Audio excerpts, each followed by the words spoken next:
আল্লাহ রাসূল সাল্লাল্লাহু আলাইহি ওয়াসাল্লাম হাদিসের মধ্যে জানায়া দিয়েছেন, মান সামা রমাদান ঈমানান ওয়া ইহতিসাবান গুফিরা লাহু মা তাকদ্দামা মিন যামবি।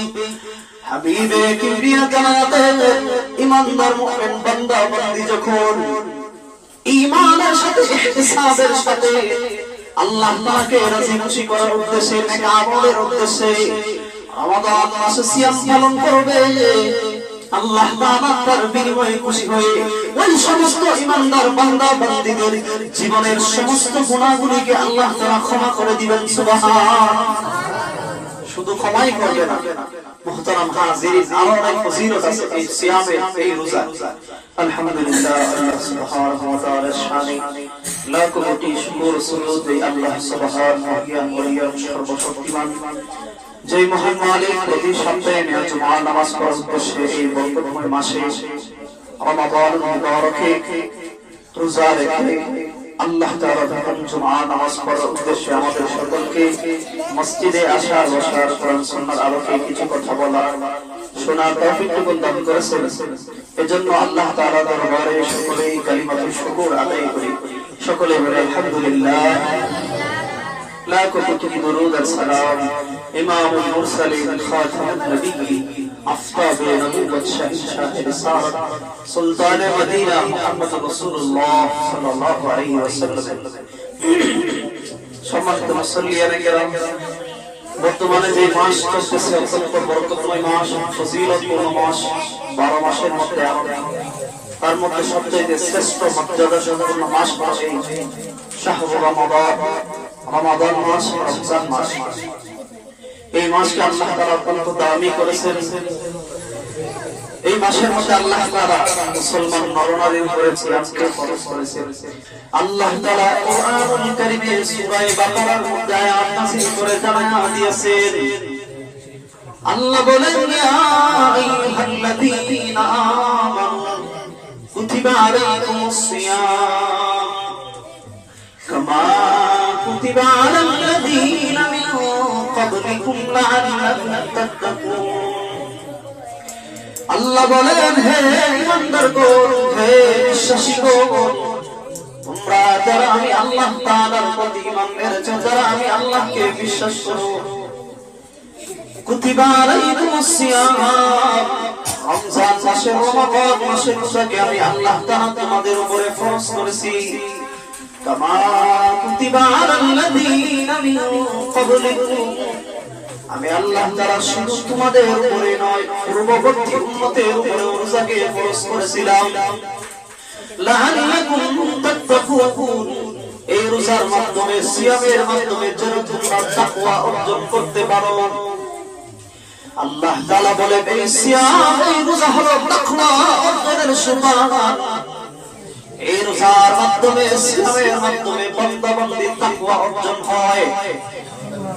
ঈমানদারের অন্তরে আল্লাহর ভয় তৈরি হয়ে যায়, আল্লাহর তাকওয়া অর্জন হয় এই সিয়ামের মাধ্যমে, রোজার মাধ্যমে। কিন্তু এই রমজান মাস পেয়ে, বরকতময় মাস পেয়েও দেখা যায় অনেক মানুষ তারা নিজেদেরকে পরিবর্তন করতে পারে না। এই বরকতময় মাসে সিয়ামগুলি তারা পালন করে না, রোজা রাখে না। মুহতারাম হাজিরিন, আপনারা অনেকে শুনেছেন রমাদান মাসে শয়তানকে আল্লাহ তাআলা বন্দী করে। কিছু শয়তান আছে যাদেরকে আল্লাহ তাআলা বন্দী করে। শয়তান শুধু জিন শয়তান, মানুষ শয়তান আছে। সূরা নাস আছে মিনাল জিন্নাতি ওয়ান নাস, জিন শয়তান আর মানুষ শয়তান। মানুষও মাঝে মধ্যে এমন কাজ করে, শয়তানের দিকে আরো বড় কাম করে হয়ে যায়, আরো বড় শয়তান করে। সেজন্যই আল্লাহ তাআলা বলেছেন মিনাল জিন্নাতি ওয়ান নাস, জিন শয়তান আর মানুষ শয়তান। তো এই যে বরকতময় মাস আল্লাহ তাআলা আমাদেরকে দিয়েছেন, এই মাস পেয়ে অনেক মানুষ সিয়াম পালন করে না, রোজা রাখে না। তো শয়তান যদি বন্দী থাকে, যারা সিয়াম পালন করে না, রোজা রাখে না, এরা শয়তানই তো বন্ধ হয়। প্রশ্নটাই না যে শয়তান তো বন্দী, তাহলে মানুষ কেন শয়তানি হয়? মুহতারাম হাজিরিন, শয়তান শুধু শয়তানের প্ররোচনার মাধ্যমে আমরা গুনাহ করি। আমাদেরকে আল্লাহ তাআলা ইচ্ছা শক্তি দিয়েছে, স্বাধীনতা দিয়েছে, নফস দিয়েছে। কোরআনের মধ্যে আছে মানুষের নফস তিন প্রকার: নফসে আম্মারা, নফসে লাওয়ামা, নফসে মুতমাইন্না। তাহলে মানুষ নফসের কারণে গুনাহ করে। শয়তান বন্দী থাকলে মানুষ শয়তানি কেন করে? মানুষ কেন সিয়াম পালন করে না? গুনাহের কাজ কি করতেছে? তো আলেম ওলামারা সাধারণ একটা জবাব দেন, ফ্যান একটা সুইচ দিয়েছেন, এটা চলতে আছে, এটা বন্ধ করেন, সাথে সাথে কিন্তু এটা বন্ধ না, ঘুরতে থাকে, ঘুরতে ঘুরতে 1 মিনিট 1.5 মিনিট পরে বন্ধ। তো আলেমরা বলেন এই যে সারা বছর শয়তানি করেছে, শয়তানের পিছনে তো সুইচ দেওয়া ছিল, এই যে ফ্যান বন্ধ করলে তখন 1-2 মিনিট চলতে থাকে, হ্যাঁ শয়তান গেলে গো এই যে শয়তানি করেছে, শয়তানি ঠিকই চলতে থাকে। তো মুহতারাম হাজিরিন, মানুষ গুনাহের কাজ করে শয়তানের প্ররোচনায় এবং তার নফসের কারণে আল্লাহ তাআলা আমাদেরকে স্বাধীনতা দিয়েছেন। তো এই যে বরকতময় মাস আল্লাহ তাআলা দিয়েছে, এই মাস পেয়ে আল্লাহ রাসূল বলেছেন যারা তাদের নিজেদের জীবনের গুনাহগুলি ক্ষমা করাইতে পারলো না, এদের মতো হতভাগা পৃথিবীর মধ্যে যারা নিজের গুনাহ ক্ষমা করাইতে পারবে। তো বরকতময় মাস পেয়ে, রমাদান মাস পেয়ে, লাইলাতুল কদর পেয়ে, এই বরকতময় রজনী পেয়ে যারা তাদের নিজের জীবনের গুনাহগুলি ক্ষমা করাইতে পারবে। মুহতারাম হাজিরিন, এই রোজার এত ফজিলত, এত ফজিলত আল্লাহ রাসূল সাল্লাল্লাহু আলাইহি ওয়াসাল্লাম বলেছেন যদি কোন ইমানদার মুমিন ঈমানের সাথে ইহতিসাবের সাথে রমাদানের রোজাগুলি পালন করে এবং কিয়ামুল লাইল রাতে তারাবির নামাজ আদায় করে, আল্লাহ তাআলা তার জীবনের সমস্ত গুনাহ ক্ষমা করে দেন। সুবহানাল্লাহ। আল্লাহ রাসূল সাল্লাল্লাহু আলাইহি ওয়াসাল্লাম হাদিসের মধ্যে জানায়া দিয়েছেন মান সামা রমাদান ঈমানাও ওয়া ইহতিসাবান গুফিরা লাহু মা তাকদ্দামা মিন যামবি। হাবিবে কিবরিয়া জানাতেন ঈমানদার মুমিন বান্দা বান্দি যখন ঈমানের সাথে ইহতিসাবের সাথে আল্লাহ তাআলাকে রাজি খুশি করার উদ্দেশ্যে, নেক আমলের উদ্দেশ্যে রমাদান মাসে সিয়াম পালন করবে, আল্লাহ তাআলা তার বিনিময়ে খুশি হয়ে ওই সমস্ত ঈমানদার বান্দা বান্দীদের জীবনের সমস্ত গুনাহগুলিকে আল্লাহ তাআলা ক্ষমা করে দিবেন। সুবহানাল্লাহ। শুধু ক্ষমাই করবে না, মুহতারাম হাজিরিন, আরো অনেক ফজিলত আছে এই সিয়ামে, এই রোজা। হাদিসের মধ্যে আসছে আল্লাহ রাসূল সাল্লাল্লাহু আলাইহি ওয়াসাল্লামকে এক সাহাবী গিয়ে বলতেছে ইয়া রাসূলুল্লাহ আমার এমন একটা আমল বলে দেন যে আমলের মাধ্যমে আমি জাহান্নাম থেকে অনেক দূরে সরে যেতে পারি। আল্লাহ রাসূল সাল্লাল্লাহু আলাইহি ওয়াসাল্লাম ওই সাহাবীকে বললেন তুমি সিয়াম পালন করো, তুমি রোজা রাখো, তাহলে জাহান্নাম থেকে অনেক দূরে তুমি চলে যাবে, জাহান্নাম তোমার কাছ থেকে অনেক দূরে চলে যাবে। মুহতারাম হাজিরিন, আমরা তো বাচ্চাদেরকে রোজা রাখাইতে চাই না, অথচ বাচ্চাদেরকে রোজা রাখা উচিত। 14 বছর 15 বছর হয়ে গেছে, বাবা মনে করে রোজা রাখলে তার শরীর কমে যাবে, স্বাস্থ্য কমে যাবে, তাহলে রোজা রাখা না। অথচ কিতাব কইলা দেখেন, সাহাবায়ে কেরামদের ইতিহাস করে চুরা দেখেন, ছোট বাচ্চাদেরকেও সাহাবায়ে কেরাম রোজা রাখাইতেন। একবার আল্লাহ রাসূল সাল্লাল্লাহু আলাইহি ওয়াসাল্লাম আশুরার সময় সকালে রোজা ফরজ ছিল, বলছে যে তোমরা আশুরা রোজা রাখো। তখন কি করলো মহিলারা, মক্কার মহিলারা, যে তারা তাদের বাচ্চাদেরকে দুধ পান করা ছেড়েছে, এমন কি ছোট বাচ্চাদেরকে রোজা রাখাইছে। কিতাবের মধ্যে আসছে বাচ্চারা রোজা রাখতে রাখতে এমন খিদা লাগছে, তারা কান্না করতেছে। তারপর ওই সাহাবারা কি করলেন, বাচ্চাদেরকে খেলনা দিলেন, এই খেলনা খেলতে খেলতে ইফতারের সময় হয়ে গেছে। সুবহানাল্লাহ। এইভাবে বাচ্চাদেরকে রোজা রাখাইছে। এজন্য বাচ্চাদেরকে রোজা রাখানো উচিত, অভ্যাসে। অনেক লোক দেখছি এরা ছোটবেলা রোজা রাখছে না, রোজা রাখতে পারে, আপনি তুকায়া দেখেন অভ্যাস নাই, রোজা রাখছি মন রাখতে পারি। এজন্য ছোট থেকে যদি অভ্যাস করে দেখবেন তারা সমস্যা হবে।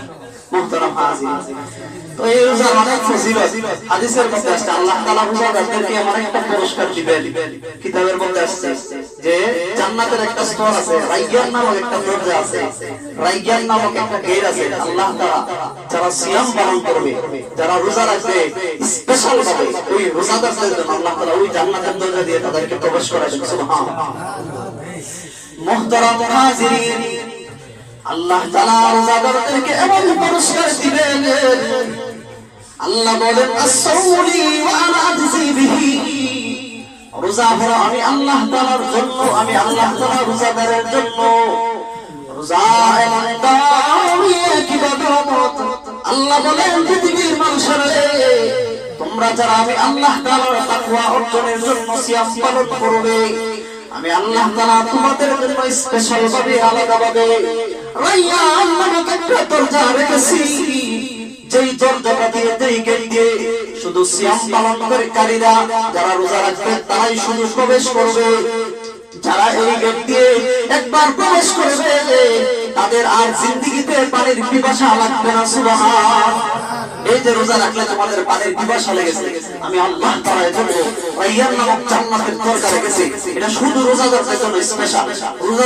রোজাদাররা প্রবেশ করবে, তারপরে গেট লাগায় দেওয়া হইলো। সুবহানাল্লাহ।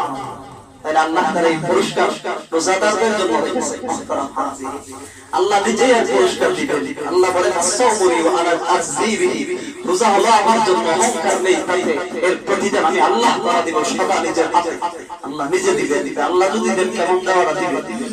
মুহতারাম হাজির, এজন্য আসলে আমরা আল্লাহ তাআলার হুকুম সিয়াম পালন করি, কিয়ামুল লাইল আছে, তারাবির নামাজ আদায় করি, এই যে তিলাওয়াত শুনতেছেন, নামাজ পড়তেছেন, প্রত্যেকটা অক্ষরে করে আল্লাহ তাআলা 10 নেকি দেন। আর রমাদানে 3700 গুণ, 1000 গুণ, কোটি গুণ বাড়ায় আল্লাহ যদি দেয়। কারো কোনো ক্ষমতা আছে এটার মধ্যে বেশি দেওয়া? আল্লাহ তাআলা হাজার হাজার গুণ বাড়ায় এর সওয়াব দিয়া দেন। সুবহানাল্লাহ। এই যে তিলাওয়াত শুনেন আপনারা, তারাবির নামাজ একটা করে বললে এমনিতে 10 নেকি দেওয়া হয়। সুবহানাল্লাহ। আলিফ কেউ যদি উচ্চারণ করে তার আমল নামায় 10 নেকি দেওয়া হয়। মুহতারাম হাজির, কোরআন নাযিলের মাস, এজন্য আসলে আমরা সিয়াম পালন করি। সিয়াম পালনের মাধ্যমে বান্দা বান্দী জাহান্নাম থেকে অনেক দূরে চলে যায়। কিতাবের মধ্যে আছে, একটা কিতাবে হাইওয়াতুল হাইওয়ান নামক এক কিতাবের মধ্যে আছে, এটাতে পশু পাখি নিয়ে গবেষণা করে উনি একটা কিতাব লিখেছেন। হাইওয়াতুল হাইওয়ানের মধ্যে লিখে বান্দা বান্দী যখন সিয়াম পালন করে, রোজা রাখে, জাহান্নাম তাদের কাছ থেকে এত দূরে চলে যায়। হাইওয়াতুল হাইওয়ানের মধ্যে লিখে একটা কাক জন্ম হওয়ার পর সে জন্ম থেকে মৃত্যু পর্যন্ত যতদূর সে উঠতে থাকে, কিতাবের মধ্যে লিখে কাকের হায়াত বড় বেশি, 15-20 বছর 30 বছর পর্যন্ত বাড়ে তাদের হায়াত থাকে। বিজ্ঞানীদের গবেষণা অনুযায়ী তারাও গবেষণা করে দেখছে আপনার কাকের বন্দি করে যে একটা কাক কত বছর পর্যন্ত বাঁচে। তো দেখা গেল যে গবেষণা করে যদি বন্দি করে তাহলে খাবার দাবার সবকিছু দেওয়া হয়, অনেকদিন 30 বছর পর্যন্ত। তো এই যে একটা কাক জন্ম হওয়ার পর থেকে সে উঠতে থাকে 15-30 বছর পর্যন্ত, যতদূর সে উড়ে যায়, রোজাদার সে রোজা রাখার মাধ্যমে জাহান্নাম তার কাছ থেকে তত দূরে চলে যায়। সুবহানাল্লাহ। কাক অনেক বুদ্ধিমান প্রাণী। সর্বপ্রথম কাকে হাবিল কাবিলের ঘটনা শুরু হয়েছে, একজন রাজুলের দাফন করছে।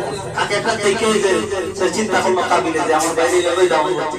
মুহতারাম হাজির, কাক অনেক জ্ঞানী। মুহতারাম হাজির, তো রোজাদাররা জাহান্নাম থেকে তত দূর চলে যায় যত দূর একটা কাক উঠতে উঠতে তার শুরু থেকে জীবনের শেষ পর্যন্ত যত দূর উঠতে পারে।